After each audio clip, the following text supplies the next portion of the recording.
Hello प्यारे बच्चों, तो कैसे हो आप सब। बहुत बहुत स्वागत है आप सभी का आज की इस वीडियो में।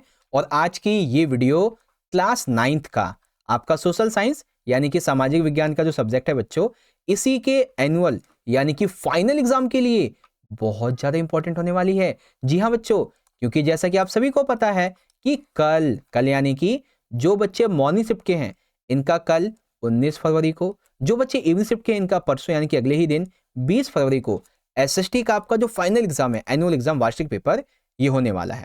ठीक है, तो आज की इस वीडियो में आपके कल और परसों के पेपर के लिए हम डिस्कस करेंगे एक और मोस्ट इंपॉर्टेंट पीवाईक्यू कह लीजिए या फिर सैंपल पेपर, इसी के सॉल्यूशन के बारे में। और ये हमारा 5th सैंपल पेपर रहेगा बच्चों। ठीक है, इससे पहले ऑलरेडी हमने आपको पीवाईक्यू भी करवा दिए, ठीक है, सैंपल पेपर भी करवा दिए। इवन जो न्यू पैटर्न है आपका, इस नए पैटर्न पर बेस्ड हम आपके लिए लाइव सेशन भी अटेंड कर रहे हैं, है ना। तो ये हमारा 5वां पेपर है और इस 5वें पेपर में देखो ये जो है ना आपको पैटर्न दिख रहा है, ये पैटर्न ओल्ड वाला है, यानी कि जो 2024 और 25 का सेशन का था वो वाला, है ना।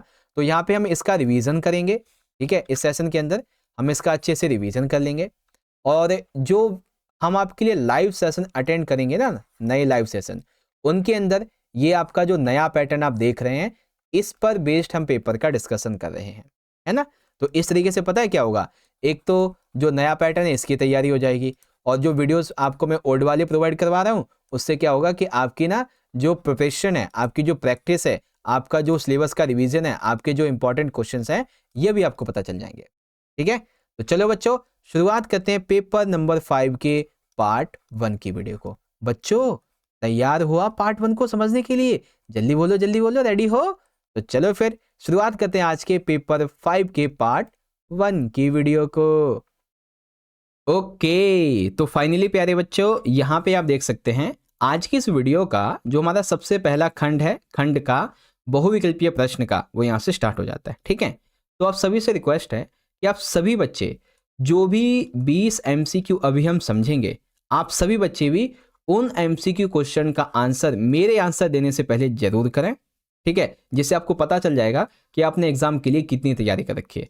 और जब ये वीडियो एंड होगी तो सारे बच्चे मुझे अपना स्कोर जरूर बताना कि सर जी हमने 20 में से 10 के सही आंसर दिए, हमने 15 के दिए, मैंने 20 आउट ऑफ 20 के दिए।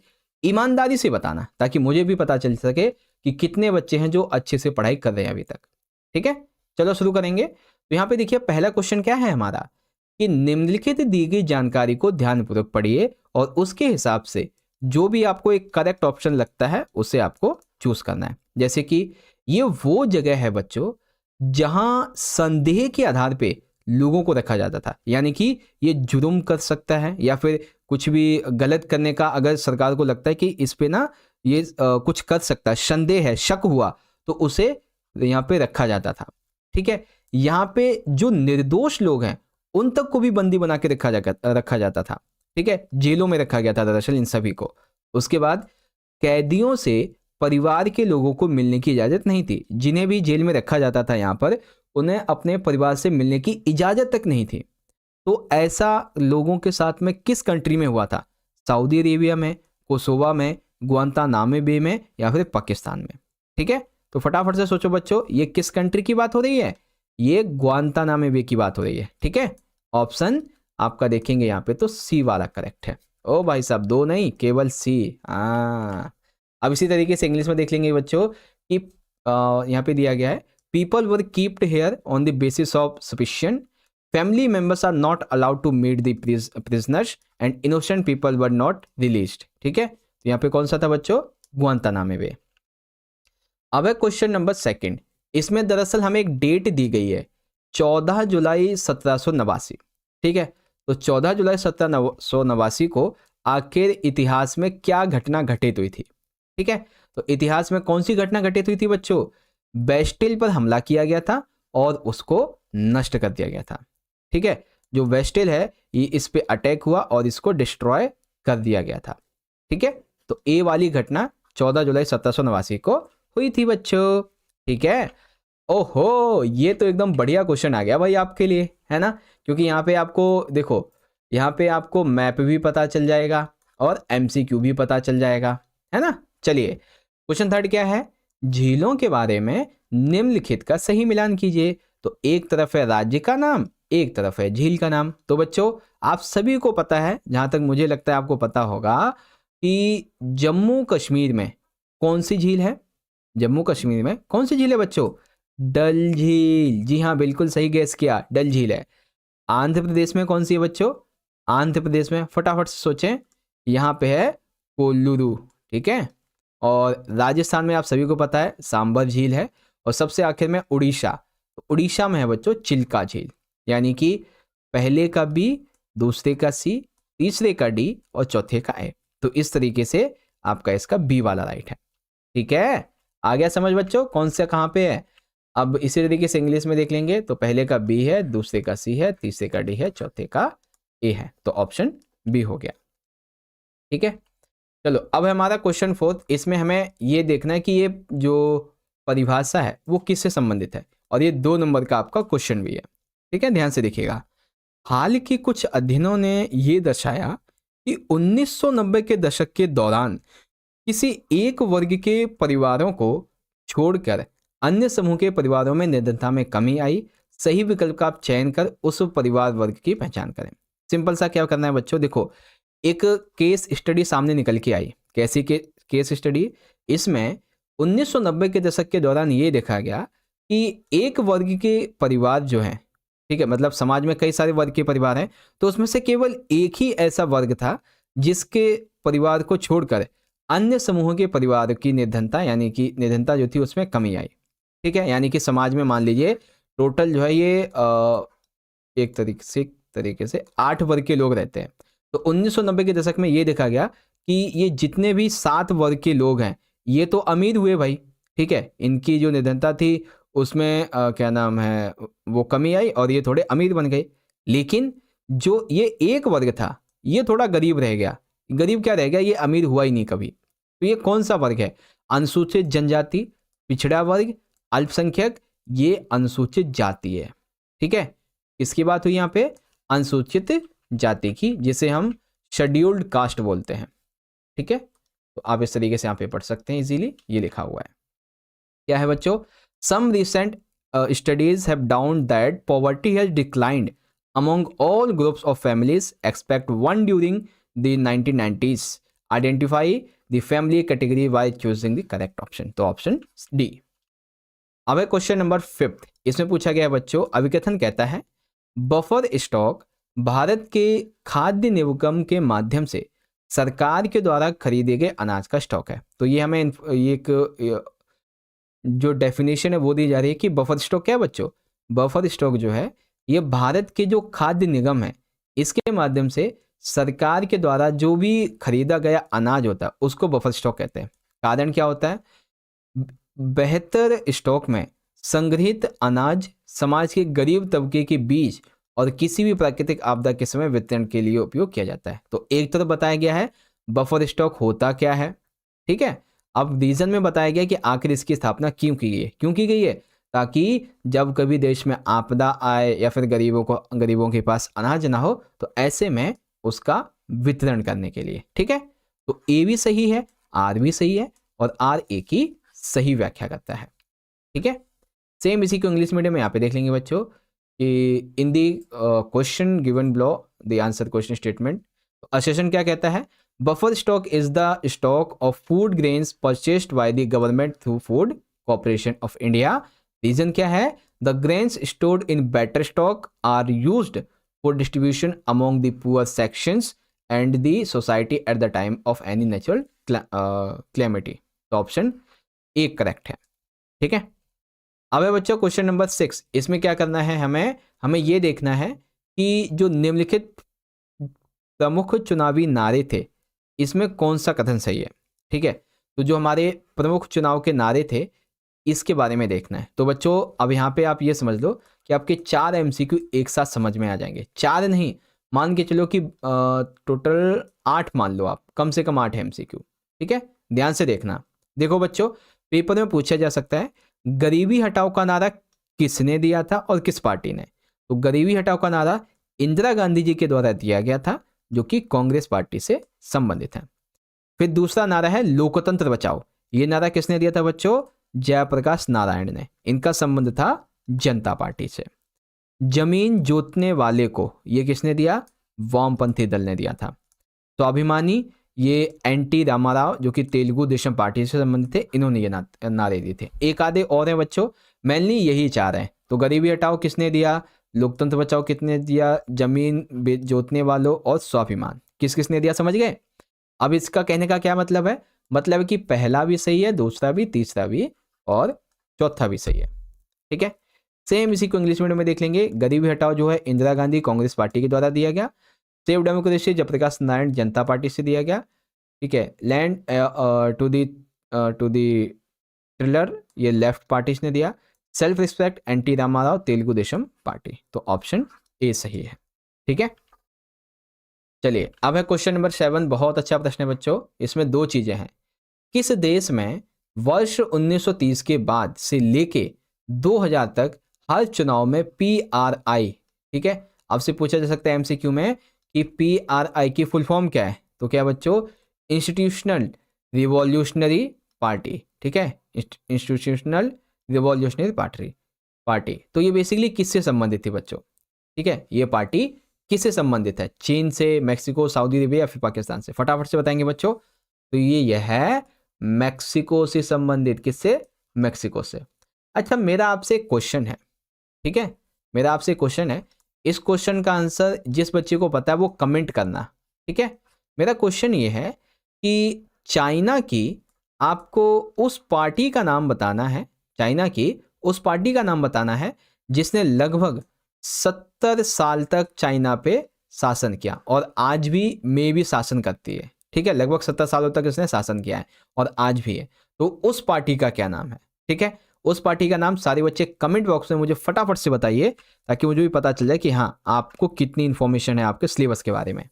ओके, सेम इंग्लिश मीडियम में देख लेंगे। तो यहाँ पे जो है आपका मैक्सिकन्स हो जाएगा।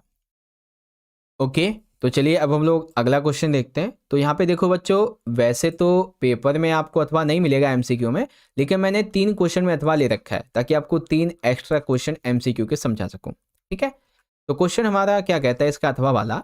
भारत के विभाजन के बाद भारतीय संविधान में कुल कितने सदस्य थे? ठीक है, अब बच्चों आपको मैं 2 मिनट के लिए एक स्टोरी बताऊंगा और इस स्टोरी से आपके कम से कम 4 से लेके 5 MCQ पूरे हो जाएंगे। बस ध्यान से मुझे सुनना। ठीक है, देखो हुआ क्या था। दरअसल 1946 में, डेट याद रख लेना, 1940 में ब्रिटेन से भारत में ना एक मिशन भेजा गया जिसका नाम था कैबिनेट मिशन, जो कि लॉर्ड वेवल की जो पार्टी थी उसने भेजा था, कैबिनेट मिशन।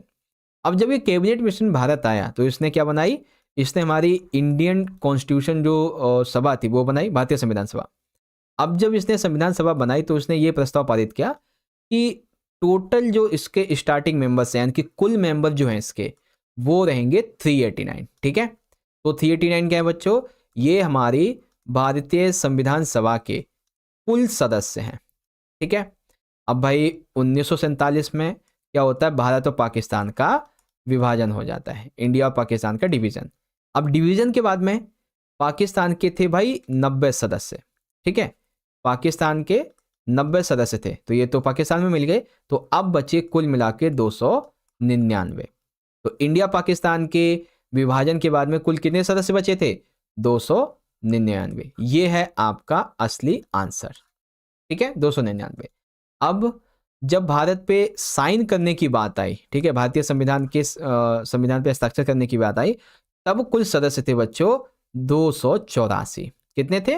284। तो 389 कुल थे, डिवीजन के बाद में 299 बचे और साइन किया था मात्र 284 सदस्यों ने। ठीक है, सेम यही आंसर आप इंग्लिश में भी देख सकते हैं, जो कि आपको यहाँ पे देखने को मिल जाएगा। तो ऑप्शन इसका तो बी है। बाकी ये कुल मेंबर्स थे, ये टोटल वो थे जिन्होंने साइन किए थे। ओके, चलिए अब हम देखते हैं बच्चों क्वेश्चन नंबर 8। इसमें पूछा गया है हिमाद्री हिमालय के बारे में सही कथन का चयन कीजिए। तो बच्चों जो हिमाद्री हिमालय है इसके बारे में एक सही स्टेटमेंट हमें चुननी है। तो देखिए क्या लिखा हुआ है। हिमाद्री हिमालय में इसका देखा जाए तो सबसे पहला पॉइंट, हिमाद्री हिमालय जो है इसका सबसे उत्तरी भाग, ठीक है, उत्तरी भाग क्या नाम है स्थित है, और सबसे अधिक सतत श्रृंखला भी यहीं पे पाई जाती है। ठीक है, सबसे उत्तरी भाग में देखा जाए तो सबसे अधिक जो सतत श्रृंखला है वो पाई जाती हैं। सेकंड, इसमें 6000 मीटर की ऊंचाई वाले सबसे अधिक जो ऊंचे शिखर हैं वो पाए जाते हैं, जैसे कि माउंट एवरेस्ट हो गया, कंचनजंगा, मकालू, नग्गा पर्वत। ठीक है, तो यहाँ पे जो डी वाला है ना, उपरोक्त सभी, ये आपका एकदम राइट आंसर हो जाएगा। ठीक है, चलिए अब हमारा अगला क्वेश्चन नंबर है 9, और इसमें बेसिकली आप ये कह लीजिए कि 2 नंबर का एक क्वेश्चन भी है और एक डेफिनेशन है बच्चों। दरअसल होता क्या है कि यदि सरकार को ये लगे कि कोई भी व्यक्ति देश की कानूनी व्यवस्था, देश की शांति या फिर देश की सुरक्षा के लिए खतरा बन सकता है, तो वह उसे बंदी बना सकती है। इसे डैश कहते हैं। इसे क्या? ठीक है, मान लीजिए कि आपको एक फ्रीडम है कि भाई आप ना सभा कर सकते हो, लोगों को बुला सकते हो, उनसे बातचीत कर सकते हो, लेकिन आपने क्या किया, लोगों को बुला के देश को तोड़ने की बात करी, आपने सांप्रदायिक हिंसा फैलाने की बात करी, तो इससे क्या होगा? इससे जो सरकार होगी वो तो भाई आपको मानेगी देश के लिए आप खतरा हो, देश की कानून व्यवस्था शांति के लिए, तो वो आपको निवारक नजरबंदी में रखेगी। ठीक है, किसमें? निवारक नजरबंदी में, शक के आधार पे आपको जेल में डाल देगी। ठीक है, ऑप्शन सी करेक्ट है। अगला क्वेश्चन नंबर 10, इसमें पूछा गया है राष्ट्रीय नदी संरक्षण योजना NRCP, ठीक है, नेशनल रिवर कंजर्वेशन प्लान, इसकी शुरुआत कब हुई थी? ठीक है, तो इसकी शुरुआत बच्चों कब हुई थी? फटाफट से, ये हुई थी 1995 में, 1995 में। अब इसमें देखो मैंने फिर से एक अथवा ले लिया है, तो इससे आपकी एक और MCQ की तैयारी हो जाएगी, है ना। देखो अगला क्या है, भारत में जो खाद्य सुरक्षा है ये सरकार के द्वारा सुनिश्चित की जाती है। ठीक है, तो भारत में ये जो खाद्य सुरक्षा है वो सरकार के द्वारा किसके तहत सुरक्षित की जाती है? तो वो होती है बच्चों सार्वजनिक वितरण प्रणाली के द्वारा सुरक्षित की जाती है, फिर सुनिश्चित कर लीजिए। तो in India food security is insured bye the government by public distribution system. ठीक है, क्वेश्चन नंबर 11, अब इसमें क्या है बच्चों, देखो भारत में वो कौन सी पार्ट है सरकार का या फिर संविधान का जो कि देश के लिए नए कानून बना सकता है, मौजूदा कानून को बदल सकता है, या फिर मौजूदा कानूनों को समाप्त कर सकता है और उसकी जगह नए कानून भी बना सकता है। ठीक है, अब इसको थोड़ा ना आप ध्यान से समझ लो, आपको मैं एक थोड़ा सा स्टोरी समझाऊंगा जिससे कि आपको सब चीज़ें अच्छे से समझ में आ जाएंगी। ठीक है, देखो बच्चों हमारे संविधान ने टोटल कितने प्रकार की जो पार्टीशन है शक्ति की कर रखी है? 3 तरीके की। एक विधायिका है बच्चों, ठीक है, एक है हमारी कार्यपालिका और एक है हमारी न्यायपालिका। ठीक है, अब देखो इन तीनों के कार्यों को ध्यान से समझ लो। देखो जो विधायिका है इसे हम संसद भी कहते हैं। ठीक है, लोकसभा राज्यसभा इसी के पार्ट है। अब देखो विधायिका क्या करती है, विधायिका पूरे देश में जो भी विषय होते हैं देश लेवल के, ठीक है, उन पे क्या करती है, कानूनों को बनाती है। ठीक है, और ये कुछ कानूनों को बदल भी सकती है और जो मौजूदा कानून होते हैं उन्हें समाप्त कर सकती है। ठीक है, तो यानी कि कानून को बनाना, कानून को लागू क्या नाम है उसको बदलना और उसको समाप्त करना इसकी पावर है। अब कोई कानून बन गया तो कार्यपालिका क्या करती है, कार्यपालिका संसद ने जो कानून बनाया वो उसको पालन करवाती है। ठीक है, वो उसको लागू करती है, ढंग से देखती है कि सही तरीके से ये लागू हुआ है नहीं। फिर न्यायपालिका क्या करती है, न्यायपालिका इसी लागू हुए कानून के संबंध में कोई अगर विवाद होता है, कोई समस्या होती है, तो ये उसको सुलझा के न्याय करती है। ठीक है, तो मौजूदा कानून हो गए, इनमें बदलाव कौन कर सकता है बच्चों, या फिर कौन इन्हें समाप्त कर सकता है? हमारे देश की संसद, पार्लियामेंट। ठीक है, क्वेश्चन नंबर 12, निम्न में से कौन सी नदी सिंधु नदी की सहायक नदी है? तो बच्चों सिंधु नदी की कई सारी सहायक नदियां हैं जिसमें झेलम, चेनाब, व्यास, रावी, सतलुज सब शामिल हैं। ये सब इसकी सहायक नदियां हैं। तो ऑप्शन डी हो जाएगा आपका यहाँ पे, which of the following rivers is tributary of Indus river? तो झेलम, चेनाब और व्यास, रवि, सतलुज यहाँ पे सब है। ऑप्शन डी करेक्ट है। अब यहाँ पे हमारा अभिकथन कारण आ जाता है। तो अभिकथन कहता है बच्चों कि नाजी विचारधारा हिटलर के विश्व दृष्टिकोण का पर्यायवाची थी। ठीक है, देखो हिटलर जो है ना, विश्व के बारे में जो भी सोचता था, नाज़ी की विचारधारा ठीक उसी के जैसे थी। कारण इस नज़रिए में ब्लॉन्ड, नीली आंखें वाले, नार्डिक, जर्मन, आर्य सबसे ऊपरी और यहूदी सबसे निचले पायदान पे थे।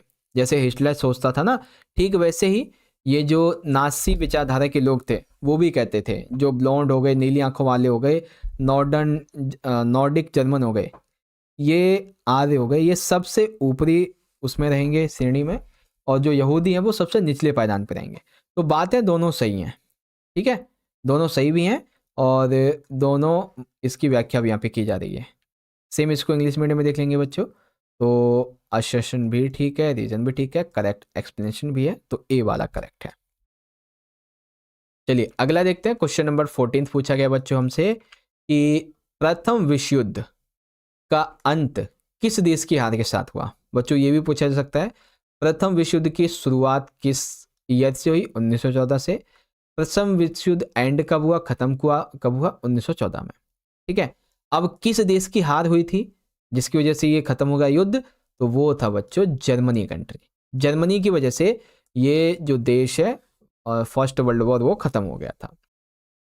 ओके, तो चलिए अब हम देखो अपने दूसरे अथवा वाले क्वेश्चन पे आ चुके हैं। ठीक है, 2 एक्स्ट्रा एमसीक्यू हो गए एक तरीके से। तो देखो क्या कहा गया है, निम्न में से कौन सा देश धुरी शक्ति का समूह है। ठीक है, तो धुरी शक्ति के समूह कौन से थे बच्चों, जर्मनी। कौन था, जर्मनी। ओके, अगला क्वेश्चन 15, सर्व शिक्षा अभियान के कार्य क्या हैं। तो जो सर्व शिक्षा अभियान है वो क्यों चलाया गया बच्चों, माध्यमिक शिक्षा के लिए। ठीक है, जो 5वीं से 1 से 5, 1 से 8 तक के बच्चे हैं, इन सभी की माध्यमिक शिक्षा के लिए इसको चलाया गया। ठीक है, post secondary education. Question number 16, अब इसमें आप ये समझ लीजिए आपके कई सारे एमसी भी कंप्लीट हो जाएंगे। इसमें नदी घाटियों की जो सीमाएं हैं इनके आधार पे हिमालय का वर्गीकरण, ये आपको ध्यान से पढ़ना है। तो हिमालय का वर्गीकरण क्या है बच्चों, इसके बारे में। तो देखो हिमालय के वर्गीकरण में एक तो है पंजाब हिमालय। ओके, एक बार मैं अंडरलाइन कर दूं सबको, एक है पंजाब हिमालय, कुमायूं हिमालय, नेपाल हिमालय, असम हिमालय और पूर्वांचल हिमालय। अब एक एक करके ध्यान से समझो। तो जो पंजाब का हिमालय है ये सतलुज और सिंधु नदी के बीच के भाग को दर्शाता है। कुमायूं हिमालय ये सतलुज और जो काली नदी है इसके बीच को दर्शाता है। नेपाल हिमालय यह काली और तीस्ता नदी के बीच को दर्शाता है। असम हिमालय यह तीस्ता और दियांग नदी के बीच को दर्शाता है। पूर्वांचल हिमालय भारत की पूर्वी सीमा के साथ फैला हुआ है। ठीक है, तो जितनी भी हमने इंफॉर्मेशन यहाँ पे पढ़ी अभी तक वो बिल्कुल सही है, पांचों बातें हमारी सही हैं। ठीक है, 1 2 3 4 5 ऑल इज करेक्ट। ठीक है, सेम इंग्लिश में कि read carefully and do the classification of Himalaya based on the boundaries of reverse. ठीक है, तो वेल यहाँ पे 4 ही हैं, पंजाब, कुमायूं, नेपाल और असम। बाकी यहाँ पे देख लेंगे तो डी वाला हो जाएगा आपका। डी क्या है इसमें, तो सी भी हो सकता है। ठीक है, क्योंकि भाई 5वां तो लिया ही नहीं ना हमने, इसीलिए। चलो अब क्वेश्चन नंबर हमारा 17, इसमें पूछा गया है प्रत्येक वर्ष डैश को राष्ट्रीय मतदाता दिवस मनाया जाता है। ठीक है, तो हर साल किस दिन जो राष्ट्रीय मतदाता दिवस है, ठीक है, नेशनल वोटर्स डे, वो मनाया जाता है। तो किस दिन होता है बच्चों, थोड़ा हिंट दूं आपको समझाने के लिए। अच्छा, इसके लिए आपको मैं एक हिंट देता हूं। ठीक है, हिंट ये है जैसे कि 26 जनवरी को ना हमारा क्या मनाया जाता है, गणतंत्र दिवस। ठीक है, क्या मनाया जाता है, गणतंत्र दिवस। तो गणतंत्र दिवस मनाने से ठीक 24 घंटे पहले, ठीक 24 घंटे पहले ये दिवस भी मनाया जाता है। तो 26 जनवरी के 24 घंटे पहले यानी कि 25 जनवरी। ठीक है, तो नेशनल वोटर्स डे कब मनाया जाता है बच्चों, 25 जनवरी को। ठीक है, अब यहाँ पे आ चुका है बच्चों हमारा एक मिलान। मिलान में एक तरफ है कंट्री और एक तरफ है वहाँ का शासन कैसा था। ठीक है, तो इसमें देखो सबसे पहला जहाँ तक मुझे लगता है बच्चों को पता होगा पाकिस्तान के बारे में। क्यों, क्योंकि भाई पाकिस्तान में ज़्यादातर सैनिक शासन ही रहा है, सैनिक तख्तापलट। ठीक है, तो 4th का मिल गया हमको ए वाला, ये 2 तो आउट हो गए। अब हाँ ठीक है, आपको म्यांमार के बारे में भी पता होगा, क्यों? क्योंकि म्यांमार में भी सैनिक शासन ही था। पाकिस्तान में संयुक्त था पलट, और यहाँ पे था सैनिक शासन। तो पहले का बी हमारा ये है, बस आंसर मिल गया। अब जैसे चिले है, तो चिले में भाई तानाशाही थी। सऊदी अरेबिया की बात करेंगे तो सऊदी अरेबिया में राजशाही थी। तो मतलब कि ए वाला जो ऑप्शन है ये आपका करेक्ट है। ठीक है, सेम इसी को इंग्लिश मीडियम के बच्चे देख लेंगे कि म्यांमार जो है वो मिलिट्री रूल से संबंधित है, चिले डिक्टेटरशिप से संबंधित है, सऊदी अरेबिया मोशी से, पाकिस्तान मिलिट्री ग्रुप से। ठीक है, तो ऑप्शन ए करेक्ट। अगला क्वेश्चन नंबर 9th, इसमें हमसे पूछा गया बच्चों, वे कौन से सामाजिक समूह थे? ठीक है, वे कौन से सामाजिक समूह थे जो कि 18वीं शताब्दी में उभरे और मध्यम वर्ग के रूप में जाने गए? यानी कि देखो, इनका उदय तो हुआ था 18th सेंचुरी में, और ये मध्य वर्ग के रूप में जाने गए। तो ये कौन से थे बच्चों? ये सामाजिक समूह बहुत सारे थे। व्यापारी हो गए, निर्माता हो गए, वकील हो गए, या फिर कोई प्रशासनिक जो अधिकारी होते हैं वो इसमें शामिल होते हैं। ठीक है, तो ये कॉन्सेप्ट है आपका। तो यहाँ पे जो है बी वाला ऑप्शन आपका एकदम करेक्ट हो जाएगा। चलिए, अब अगला और आखिरी क्वेश्चन है हमारा, बहुत अच्छा प्रश्न बच्चों। क्वेश्चन 20 है, निम्नलिखित विकल्पों में से उपयुक्त कथनों की पहचान करके रूस पर अक्टूबर क्रांति के प्रभावों का मूल्यांकन करें। यानी कि अक्टूबर क्रांति के प्रभाव रूस पर क्या पड़े ये बताइए। ठीक है, तो अक्टूबर क्रांति का रूस पर क्या प्रभाव पड़ा था बच्चों? सबसे पहला, जो निजी संपत्ति थी वो समाप्त कर दी गई, यानी कि जो निजीकरण था उसको खत्म कर दिया गया। दूसरा, ज्यादातर उद्योगों और बैंकों का राष्ट्रीयकरण कर दिया गया। ठीक है, मोस्ट ऑफ द बैंक थे जो बड़ी बड़ी इंडस्ट्रीज थी, उन सभी का राष्ट्रीयकरण कर दिया। तीसरा, रूस ने जर्मनी के साथ शांति संधि पर हस्ताक्षर कर लिए। ठीक है, रूस में गृह युद्ध की शुरुआत हो गई, यानी कि ये जो हस्ताक्षर किए उसने संधि पर, उसी से ही गृह युद्ध की शुरुआत हो गई। तो ऑप्शन पहला, दूसरा, तीसरा और चौथा, ये सब के सब हमारे यहाँ पे सही है। ठीक है, सेम इसी को इंग्लिश मीडियम में देख लेंगे। तो private property was abolished, most industrious and banks were nationalised, Russia signed as a peace treaty with Germany, civil war begin in Russia. ठीक है, तो स्टेटमेंट डी जो है आपकी यहाँ पे राइट हो जाएगी। अब एक चीज़ बच्चों, मैंने आपको सैम्पल पेपर 1 और 2 इसमें भी कुछ MCQ करवाए हैं। एक बार आपको मैं उन MCQ का ना रिवीजन करवा देता हूँ। ठीक है, और ये देखता हूँ कि कितने बच्चों को उनका आंसर पता है। ठीक है, क्योंकि मैं आपसे एक आधा क्वेश्चन पूछूंगा अभी, तो आप उसका आंसर जरूर करना। ओके, तो ये है हमारा पेपर, और इसमें आपको मैंने बहुत सारे क्वेश्चन करवा रखे हैं बच्चों। ठीक है, जैसे कि पहला क्वेश्चन हमारा था कि हिमालय की ये एक बाहरी श्रृंखला है, यहाँ पे दून घाटियाँ पाई जाती हैं, यहाँ के शिखरों की ऊंचाई 9 से 1000 मीटर है। तो ये शिवालिक श्रेणी की इंफॉर्मेशन है। ठीक है, फिर यहाँ पे जब अक्टूबर की क्रांति हुई थी बच्चों, कब हुई थी? 1917 में। तो जो रूस था वो 3 समूहों में बटा हुआ था। ठीक है, बोल्शेविक, सामाजिक क्रांतिकारी और जात समर्थक। अप्रैल थीसिस अलग है, इसकी 3 मांगे भी थी। फिर इसका उद्गम स्थान आया था। ठीक है, उद्गम स्थान हो गए, नदियाँ हो गई। तो बच्चों यहाँ पे उत्तर प्रदेश की जगह यूके था। ठीक है, उत्तराखंड के उत्तरकाशी जिले के गोमुख स्थान के पास हिमनद जो है वहाँ से निकलती है गंगा नदी। तिब्बत नदी सिंधु से निकलती है। MP से निकलती है नर्मदा, और महाराष्ट्र से निकलती है गोदावरी। ठीक है, तो बी वाला सही हो गया। सेम इसी तरीके से इंग्लिश मीडियम में था आपका ऑप्शन नंबर बी करेक्ट। फिर मंडल आयोग की सिफारिश क्या थी? मंडल आयोग की सिफारिश ये थी कि जो भी सामाजिक और शैक्षिक रूप से पिछड़े वर्ग हैं, इनके लिए सरकारी नौकरियों में कम से कम 27% तक का आरक्षण इनको दिया जाना चाहिए। ठीक है, फिर अभिकथन कारण थे, और ये तो भाई क्वेश्चन नंबर 6 तो बहुत ही ज़्यादा जरूरी था, है ना, जिसमें बहुत सारी इंफॉर्मेशन आपको एक ही जगह मैंने दी थी। ठीक है, तो ऐसे ऐसे क्वेश्चन में बहुत सारे आ जाते हैं बच्चों, जिसे आपको ढंग से याद करना होता है। ओके, अब देखो यहाँ पे हमारा अगला सेक्शन आएगा। ओके, तो इस तरह से प्यारे बच्चों, आप सभी ने मेरे साथ मिलकर आज की इस वीडियो में क्लास 9th के अपने सोशल साइंस के एनुअल यानी फाइनल एग्जाम के लिए जो इंपॉर्टेंट सैंपल पेपर नंबर 5 है, इसके पार्ट 1 को यहाँ पे समझ लिया है। ठीक है, और पार्ट 1 के अंदर केवल और केवल हमने खंड का डिस्कस किया, यानी कि जो आपके 20 MCQ। दरअसल ना आपकी डिमांड थी कि सर जी आप हमें ना केवल और केवल MCQ की एक बार प्रैक्टिस करवा दीजिए बहुत अच्छे से, ठीक है ना। तो इसीलिए मैंने अलग से MCQ की आपके लिए वीडियो बना दी आधे घंटे की। ओके बच्चों, तो ये तो हो गया हमारा पार्ट 1। अब जो अगली वीडियो आएगी पार्ट 2 की, मैं बता देता हूं आपको। पार्ट 2 में हम 2 नंबर के क्वेश्चन और 3 नंबर के क्वेश्चन इन सभी को डिस्कस कर लेंगे। 5 नंबर के, 4 नंबर के और मैप, इन सभी को पार्ट 3 में कवर करेंगे। आधे आधे घंटे के 3 वीडियो बनेंगे, डोंट वरी, और सब कुछ आप समझ जाओगे अच्छे से, ठीक है। तो चलो बच्चों, आज की इस वीडियो के लिए इतना ही। अब आपको वीडियो अच्छी लगी है तो इस वीडियो को एक प्यारा सा लाइक कर दीजिए, अपने दोस्तों में ज़्यादा से ज़्यादा शेयर कर दीजिए ताकि वो भी तैयारी कर सकें। और बच्चों, कमेंट बॉक्स में आप मुझे अपना फीडबैक बता के जरूर जाइएगा कि आपको इन पेपर से, इन वीडियो से कितनी हेल्प मिल रही है, ठीक है बच्चों। तो चलो मिलते हैं आपसे अगली वीडियो में इसी पेपर के पार्ट 2 की वीडियो के साथ। तब तक के लिए पढ़ते रहिए, ख्याल रखिए अपना। बहुत बहुत धन्यवाद। जय हिंद, जय भारत, वंदे मातरम।